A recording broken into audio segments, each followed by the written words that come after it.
Hello and welcome back to another edition of The Front Page. My name is Andrew McKeever, the managing editor of the Manchester Journal, and I'll be your host today. And today it's my extreme pleasure to have with us the state's leading educator, Commissioner of Education, Armando Vilaseca. Mr. Vilaseca, welcome to GNAD. Thank you very much, Andrew. Great pleasure to have you here. And fortuitous timing, too, because hard as it is to believe, we're actually right on the verge again of going into town meeting, legislature returning, school budget season starting up, and all of that implies. So your timing is perfect. I wanted to start off by asking a question, I guess that I've been sort of following a little bit from out of Montpelier, that deals with the education tax rate. As you know, there's been some talk that the education tax rate might have to be raised a couple of cents to, I think, from 87 cents, its current rate, to maybe 89 cents. Governor Shumlin recently, as I understand it, sent out a letter to school boards urging them to try and keep their school budgets as level as possible to avoid putting pressure on raising that tax rate up.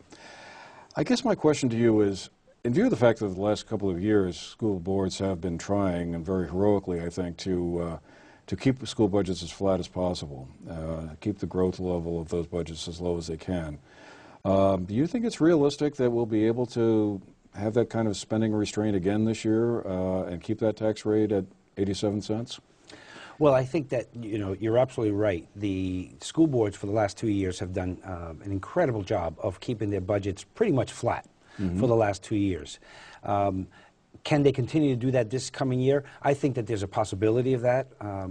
I think that the pressure, there is built up demand that I think the boards have held on to purchasing new things or adding new materials to stay within the level funded budget goal that they've had. I think that with declining enrollments, as we have in most districts, not all districts, but in most districts around the state, I think school boards should have at least a fighting chance to come in with a level funded budget. One of the things that I think the governor has been very clear on, the governor is very supportive of education. It's wonderful to hear Governor Shumlin talking about the schools and supporting schools, and I think he was just very clearly laying out what his expectations are for our school boards. The challenge that I think we really face is under the current system of 277 school districts, the 5-to-1 adult to student ratio in our schools, that it is very difficult for school boards to keep their budgets from growing, because we are basically really challenged by a system that duplicates services and may be somewhat inefficient in the governance structure, not at the school level, but in how we govern it. So I think that when you look at some of the issues that are really driving some of our costs, I think that's what we should be addressing. Yes, our goal is to maintain a level funded budget. I did give the tax department a projected growth of 1.7% in school budgets for this coming year. That 1.7% is lower than we've had for many, many years, but higher than we've had for the last two. And when you look at settlements, just using many of our current teacher settlements, and I'm not taking a position on those either way, but quite often they're in the 2%, 2.5% range. Right. So if 75 to 80% of your budget is personnel, and the personnel costs are going up 2.5%, you either A, have to make some serious reductions in your programs, cut staff, or you're going to see your budgets rise. So, our intent is to provide as much support for school districts as they can, school boards as they work on their budgets, so that they can come in at around a flat budget again, and we can maintain our statewide education tax at around 87 cents. Well, good luck to that, because I know it's a difficult challenge, and I know that school boards struggle mightily to balance the interests of taxpayers and the interests of their students, and it's often a very tough call to know where do you draw that line. Which leads me to another question I wanted to ask and explore with you. There's been a lot of talk about school consolidation here in Vermont over, well, quite a number of years now. Decades, maybe? Probably ever since they first built the first one-room schoolhouse, probably. But it always seems to run up against this idea, this age-old idea in Vermont of local control, about how each individual town prizes having its own school, is very reluctant and loath to give that up and merge into a larger consolidated district. And there have been several attempts made, and they've all kind of foundered on that whole idea. Now, last year the legislature passed Act 153, which was another attempt at sort of a voluntary, incentivized program for schools to consider merging. And I guess my question is, what is your take on how that process is going? We have a couple of school districts here in our viewing area who are considering REDs, as they're called, That's right. regional education districts. Is that process moving forward at a reasonable pace, or are we kind of still stuck on zero? Well, I think first of all we have to really congratulate our legislators last year, and Representative Peter Peltz from Central Vermont was one of those folks who was really leading this.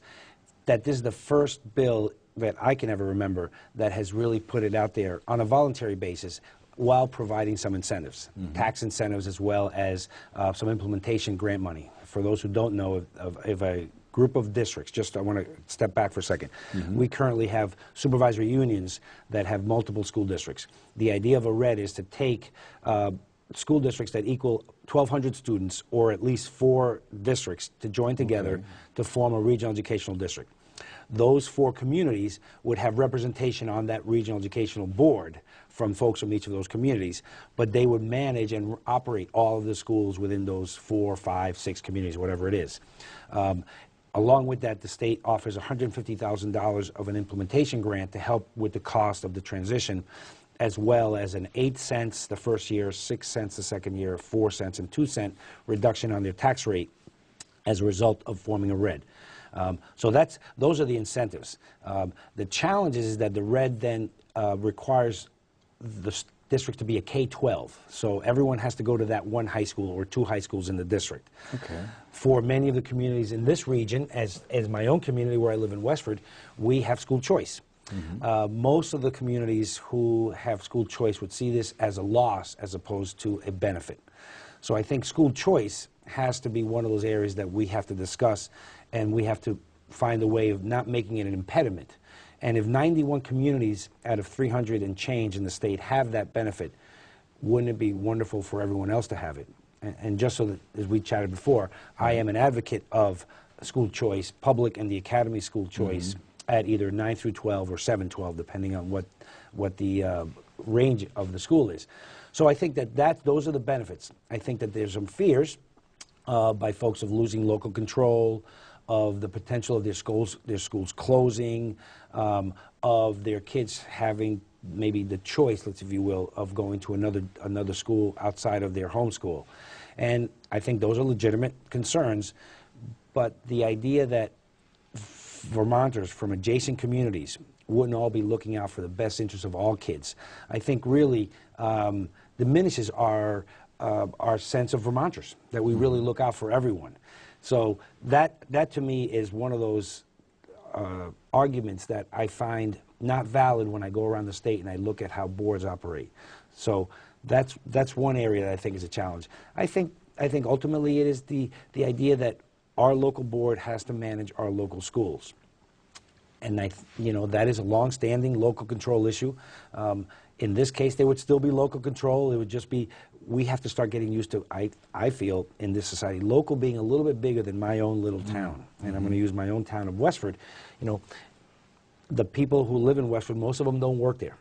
I work 40 miles away in Montpelier. Most people work outside of Westford. So local now has a much broader definition than just 100 years ago, where everything occurred in the town. Right. With technology, with the declining enrollment that we have. We are down to about 87,000 students, where in 1997-98 we were about 108,000. So our enrollment continues to decline, about 1% to 1.5% a year. Is there any sign that's going to turn around in the near future? The predictions that we were just given by an office in the State Department in the state that looks at those trends is basically saying that through 2018, they expect that our student enrollment will continue to decline. And with the declining student enrollment, we already have the highest per pupil spending in the country. We have traditionally very, very small class to teacher to student ratios. But when is small too small? We have situations, Andrew, where we have schools where the classes are 9, 10 elementary schools per grade. We have high schools that have, you know, students that may be only having 40 to 42, 45, 50 students in a 9 through 12 school. But we want to provide them with the advanced placement classes, and we want to provide them with all of the things that we know is important for kids, which drives up the per pupil costs. So I think we really need to look at the future of Vermont, not just the future of my little town, but how do I fit into a broader system that benefits all of us. And the fact that, again, you and I were talking before about, well, the statewide property tax. All taxes are statewide now. The local towns vote at town meeting for a budget. That budget is not being paid for by the members of that community. That's being paid for by all of us, because that 87 cents goes to Montpelier. And then the additional money that's raised locally also goes to Montpelier, who then distributes it to all the schools. So the idea that my town is voting for our budget and we support it is a fallacy after Act 68. Right.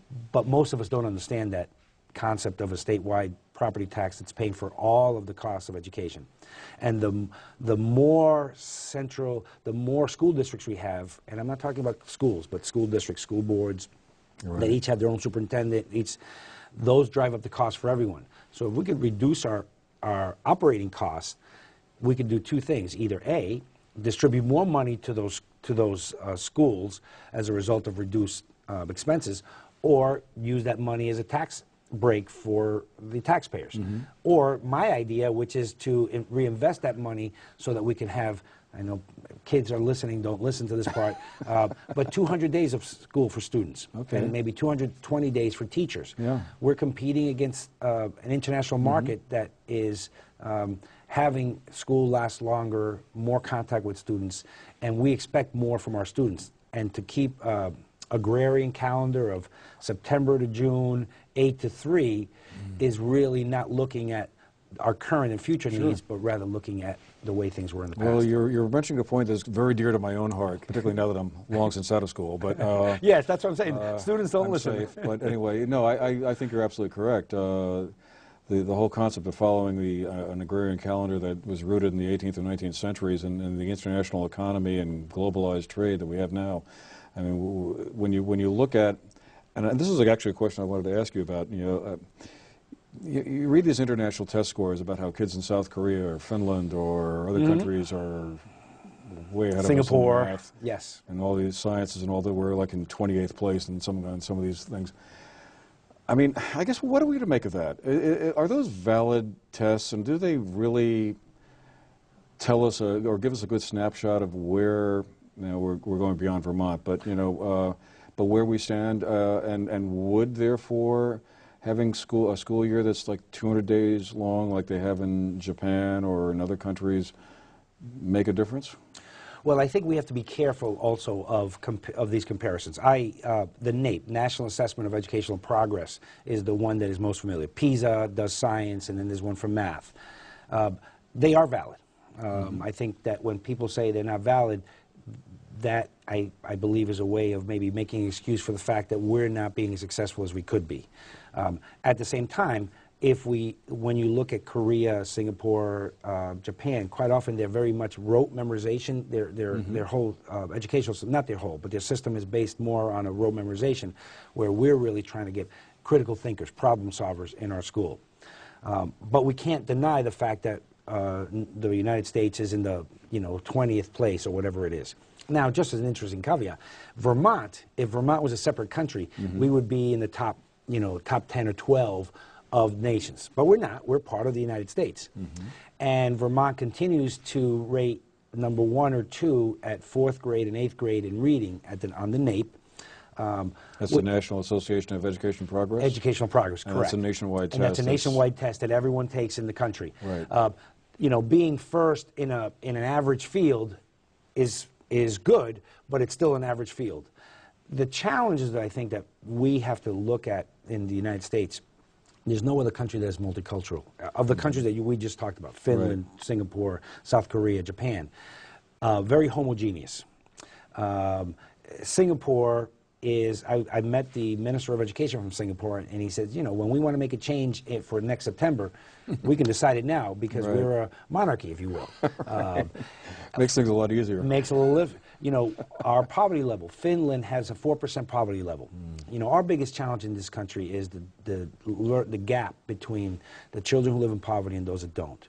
And I think no matter how we cut, you know, slice all of these numbers, the bottom line is our kids who are living in poverty are struggling. So when we have, in Vermont, for as an example, over 40% of our kids qualify for free and reduced lunch, which is not the poverty line, but it is 150%, I think, is of the poverty. They qualify. That tells us that, you know, we have almost 1 in every 2 students who live in a family who's struggling right now.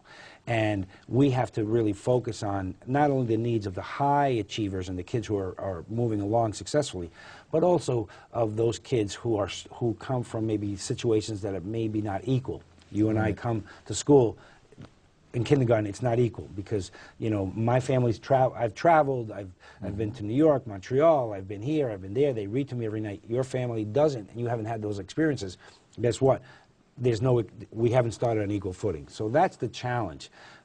Are those tests valuable? Yes. Should we also be careful of how we use them? Yes. But the goal is to have all of our students be prepared to be successful in an economy, international economy, that is no longer just a U.S. dominant, but now the whole world is. Well, to follow up on that, the No Child Left Behind legislation was passed in 2002, if I remember correctly, is about to run its course. Congress may or may not reauthorize some successful legislation, but in any event, the idea was by 2013 or 2014, all schools were going to be achieving at 100% of whatever the standards were. Whatever the standard was, yes, which is different in Vermont from Mississippi, let's say. Yes. So I guess my question is sort of a two-part one. A, what have we learned from No Child Left Behind? Has it been successful? Has it worked to either give us a better sense of accounting for how well schools are doing, and by that token, are all these schools that are failing actually failing?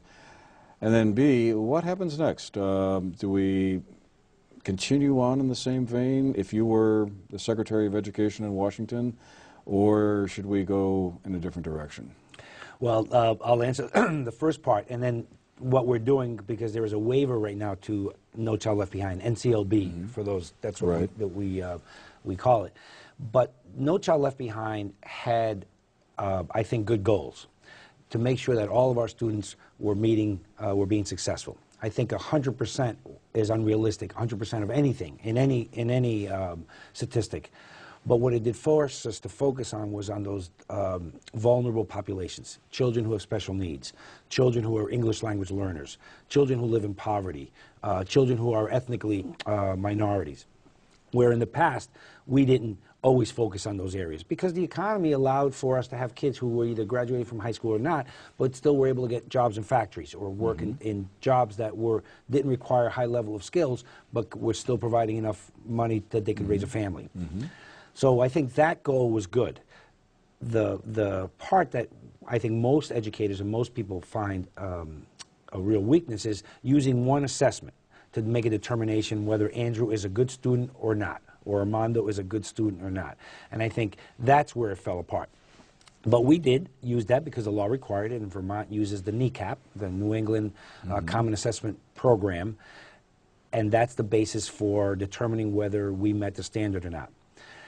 One measure is not enough, but it's having some serious consequences. We now have 72% of the schools in Vermont that are found to have not met adequate yearly progress, AYP, which means that they haven't gotten the majority of the students to meet the standard, which is in 4th grade you have to be here, in 5th grade here, 6th grade, 7th grade, so on and so forth. So whenever it's not looking at growth.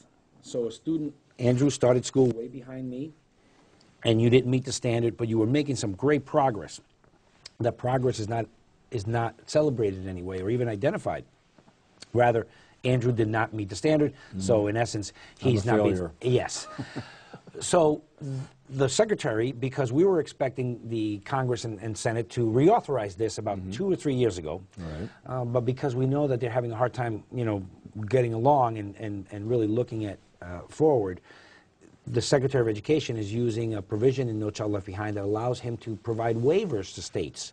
Okay. As a transition between now and a new assessment, and I'll talk about that in a second.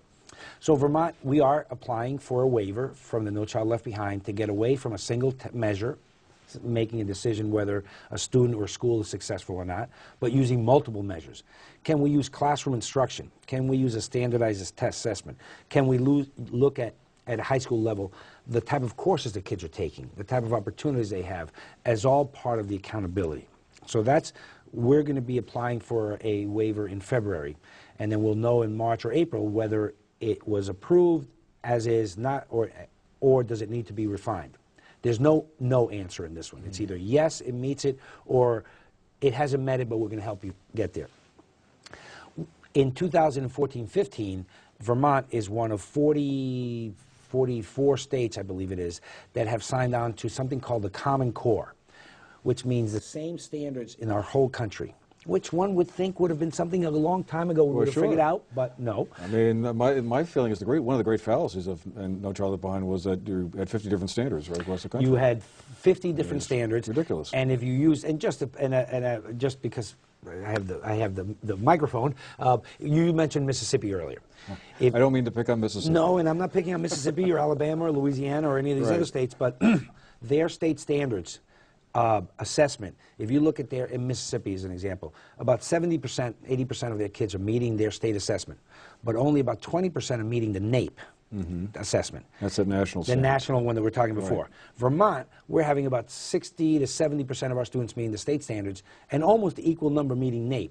So what that tells me is that Vermont's standards and expectation and our assessment is at a much higher level, much more internationally benchmarked, if you will, than they are in other states. So with the Secretary of Education, and this is something I've been saying for years, is why don't we all expect it to meet the same standards? And why do we have 50 different tests?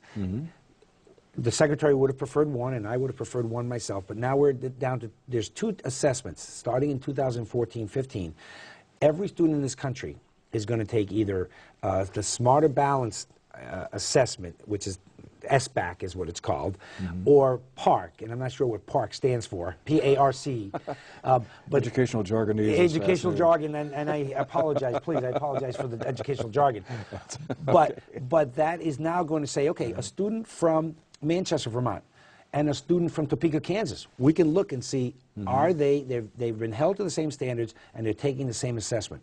So it's a much better way of looking at how are our students doing, not just with this arbitrary standard that we all have, but now nationwide, and start comparing ourselves, not in a negative way, but in a positive way. Wow, Vermont's doing these things really well. Let's look and see what Vermont's doing so we can share that with other states, because we all have the same standards. So I think this is a huge step forward that Secretary Duncan, which was not and it's not Secretary Duncan, he was pushing for that, but this is really states-led. All my organization, which is the Secretaries of Education, Commissioners of Education, endorsed this as a way of getting all of our states to work together and be held to the same standards. And that's part of the new reauthorization, whenever that is, that we will all be in the Smarter Balance assessment. So our students, and we're hoping that these assessments will be then used by colleges as part of the entrance requirements. Because, Andrew, the biggest challenge for us is that our 11th graders, our NECAP test, New England Common Assessment Program, is meaningless to students, to individual students. And I don't want to say this on camera, but it really is the case. Sure. So if I'm an 11th grader, I take this test, it's used for nothing for me. So it doesn't go on your transcripts, nothing. So we hope that Johnny or Mary are doing this for good old, you name the high school. Yeah, yes. right.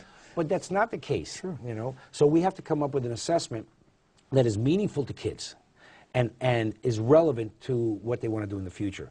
So we're hoping that SBAC and PARC, because SAT and ACT are both working on it with us, that this may in the future be replacing the ACT and the SAT, and rather the assessments that we give at the 11th grade will be part of the college entrance requirements, which means no more $60 for the SAT on a Saturday morning, so kids don't have to get up on a Saturday morning, parents don't have to pay the money, and it can be done in school for both our benefits as well as the benefits of the student. We're kind of related to that in some way, I guess. Where do you see vocational education fitting into all of this? I mean, I've heard a lot of people say that, you know, one of the things that we need to do more of is train kids who aren't really college-oriented, to equip them by the time they reach their 18th birthday or are ready to go out into the workforce with skills like that actually can help them earn a living. Like, as you say, the economy of the country has changed enormously in the last 20 or 30 years. Kids just don't have the option of going out to work in a factory and make enough to support a middle-class lifestyle. Are we doing enough in Vermont on the vocational side of things to help those kids, or should we do something else? Well, I think one of the things that we all have to accept is that a high school education alone is not going to prepare you for anything that's going to lead for you to earn a living and support a family. You need to continue your education. Doesn't mean that it has to be a 4-year school or even a 2-year school, but trade school, technical schools, and that's our goal. Our goal in this new model is to, and I didn't get to it before, is looking at what's the progression. We want all of our students, by the time they graduate from high school, to be college and career ready. So we have 12 years to get them there. And we have the second highest graduation rate in the country, 87%. But we have one of the lowest continuation of education aspiration rates in the country. About 44% of our kids who graduate, who start high school in 9th grade, are going on to post-secondary education in some fashion. Oh, that's really interesting. Why do you think that's so, if I may just interject? Well, that's the million-dollar question, isn't it? Yeah. I think part of it is economics. I think part of it is that may not be the culture or the expectation of the family. I think part of it is that, honestly, sometimes we turn kids off to school. Bright kids who have the capacity but just don't see the relevancy of school, or started on a bad note and then have never really been able to get out of it. I think the single biggest thing we could do is providing that achievement gap. Those children who live in poverty are the ones who are typically not going on to their education. So I think those are the things that, regardless of whether it's a traditional 4-year high school or a career and technical center, all students need to continue their education. Now back to the question. I had to get that in there because I think it's an important statistic. Absolutely. They are, I think, quite often leading how we want all schools to look like. Quite often, career and technical centers or tech centers are not given the support from the community of what they're doing. Most of our career and technical centers, those kids can be ready to go to go to post-secondary education. The concept that a vocational school, the way we used to call it, right, kind of an out-of-date term. It's an out-of-date term, but it's that they weren't going on to post-secondary education. That's not the case. If you go to the one in Bennington, if you go to the one in Essex, the one in Barry, any of these, they have quite often dual enrollment. So the students are in a tech program, taking their tech classes that are also counting for college classes. So they're seeing that they are college material, that they can do to college. Students who are looking at manufacturing. Manufacturing today is not like it was when I was much younger, was a factory working. These are high-tech skills that require math and science, a basic math and science knowledge that maybe not all of our students are achieving. So the career and technical centers are providing real-life hands-on opportunities for kids. If you want to be an auto technician, if anybody out there is not familiar with, open up your engine and look what your engine looks like. It's now it's computer-based. If you go into an auto tech program at a high school, it's not the old grease and oil. Right. Kids have equipment that's high-tech equipment. They're measuring the different functions of the engine that's then telling them what the problem is. Those kids require a high level of math and science. And then if they go on to post-secondary, to be a mechanic in the corner store, in the corner garage is great, but that corner garage now needs diagnostic equipment to test every one of our cars. That comes with training. So kids who go on to auto tech schools that may be 12 months or 24 months or even 4 years are now leaving there, tech center students who are earning $60,000, $70,000, $100,000 a year, as head of maintenance technicians or head of the service department. So the idea that tech centers are now, you look at welders. Welding is science, you know, and chemistry. So I think that when you look at those programs now, we no longer can have the student who hasn't had any algebra or any geometry or any advanced or any sciences. So it's up to us and the schools to make sure that all students, whether they choose to go in the traditional college pathway or in a multiple pathways, as we're calling them, where you can go you know, through a technical center, online classes, doing whatever, that it be applied and it be hands-on. So the student who's interested in medicine at a high school should be modeling what the tech center does, where those kids are out working in the field. So if I'm interested in medicine, shouldn't I be working in a doctor's office, or at least for part of it, maybe work is not the right terminology, but doing an experience in a hospital that counts as high school credit back, so that I'm getting high school credit for the work that I'm doing that's helping me decide whether I want to be, I'm interested in medicine. Could it be a doctor, a vet, a dentist, a nurse? That's what we want kids to be able to do when they're in high school. It's that applied learning. Right. 17-year-olds need 16-year-olds, and that's the piece that no matter what, we have to remember we're dealing with teenagers.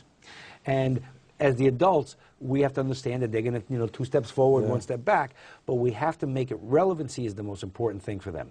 So if they see the relevancy of why am I taking geometry in high school? It's never going to help me in the future.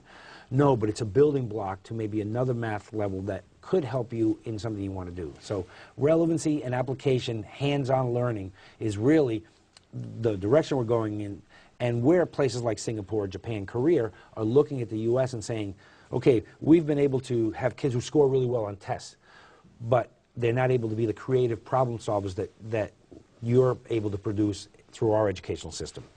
Not in every place and not every school, but that really is our goal. All right.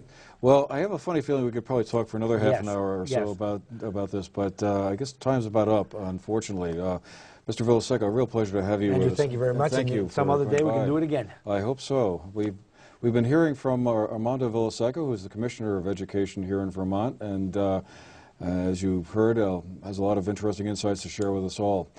Thank you to all of you who've been watching, and we'll be back again at some point in the near future. My name's Andrew McKeever, and you've been watching The Front Page. Have a great day.